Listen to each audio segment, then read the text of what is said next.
ইঙ্গমার্গিনীরা এবং জায়নিস্টরা তাদের হত্যা কোথায় করেন একটু আপনারা চিন্তা করলে দেখবেন। স্কুলে করে ছোট ছোট বাচ্চারা যেখানে পড়ালেখা করে। ইরানে যখন হামলা করে প্রথম কিন্তু যারা শাহাদাতের রমিয় সুরা পান করেছে সবাই ছাত্র, কিন্তু ফিলিস্তিনে যখন নির্বিচারে হত্যা চলে তখনও কিন্তু উঠতি বয়সের ছেলে মেয়েলে টার্গেট করে তারা হত্যা করতেছে। তো এই জিনিসটা আমাদের সাংবাদিক ভাইদের কলম থেকে উঠে আসতে হবে। এরা তো বয়োবৃদ্ধ মানুষকে মেরে ফেলতে পারতো, বয়োবৃদ্ধ মানুষকে না মেরে তারা আমাদের ছোট ছোট কোমলমতি উঠতি বয়সের ছেলে মেয়েদের মারছে কেন?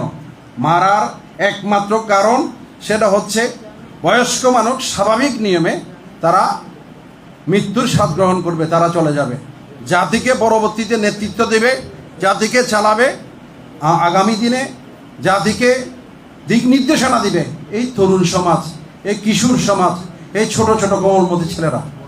সেই কারণে ইঙ্গমার্কিন এবং জায়নিস্টবাদীরা আমাদের ছোট কোমলমতিদেরকে টার্গেট করেছে। আজকে জাতি এক ক্রান্তিকাল অতিক্রম করছে। এই ক্রান্তিকালে এটা আমাদের দেশের বিষয় না হলেও আমরা কিন্তু এক সময় বলতো এটা আমি এই গ্রামের মানুষ, উনি ওই গ্রামের মানুষ, উনি ওই সমাজের মানুষ। বর্তমান বিশ্বে গ্রামের মানুষ বলার সুযোগ নাই। পুরো বিশ্বটাকে বলে যে গ্লোবাল ভিলেজ। পুরো বিশ্বটা যেহেতু আমরা হাতের মুঠোর মধ্যে আসছে, হাতের মুঠোয় আসাতে আমরা পৃথিবীর যেই প্রান্তরে যেটাই হোক না কেন আমরা ওই ঘটনার সাক্ষী, ওই ঘটনায় দ্বারা আমরা আক্রান্ত। আজকে জায়নিস্টরা এবং ইঙ্গমার্কিনীরা ইরানের উপর আক্রমণ করছে।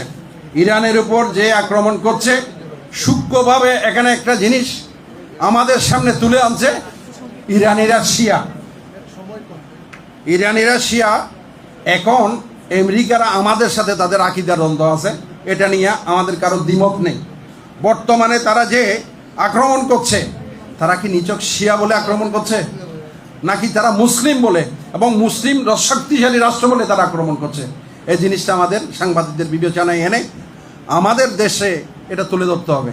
সেই সাথে ধরেন তারা এত বেশি গুন্ডামি করে, তাদের জন্য কোনো জাতিসংঘ নেই, তাদের জন্য কোনো আন্তর্জাতিক আইন নেই, তাদের জন্য কোনো নিয়ম কোনো তোয়াক্কা নেই। ভেনেজুয়েলার প্রেসিডেন্টকে তার সস্ত্রীক তুলে ধরে নিয়ে আসলো। এটার জন্য মানবতাবাদীরা যারা মানবাধিকারের রেখারের স্লোগান তোলে তাদের কোনো কথা নাই, তাদেরকে তুলে নিয়ে আসলো। এমন গুন্ডামি মাস্তানির বিরুদ্ধে জাতিসংঘ কথা বলে না, ওআইসিও কথা বলে না। এমন অনিয়মের বিরুদ্ধে আন্তর্জাতিক অঙ্গনে যারা আইন অঙ্গনে কাজ করে তারাও কোনো কাজ করে না।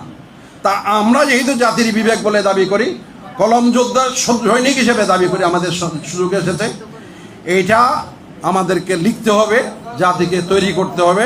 জাতিকে তৈরি করে যাতে মুসলিম উম্মার পক্ষে যাতে এই রমজানের দিনে আমাদের মধ্যপ্রাচ্যের ভাইয়েরা যারা রেমিডেন্স যোদ্ধা তারা কি অবস্থা আছে আমরা জানি না, তাদের সুস্বাস্থ্য কামনা করে বারবার নোটিশ দিচ্ছে আমাকে সংক্ষেপ করার জন্য। যেহেতু বিদগ্ধজনরা গুণীজনরা বক্তব্য করবেন, আমি আমার বক্তব্য এখানে সংক্ষিপ্ত করে আজকের সাংবাদিক উন্নয়ন পরিষদকে আমাকে এখানে এসে কথা বলার সুযোগ দেওয়ার ধন্যবাদ জানিয়ে আমি আমার বক্তব্য শেষ করছি।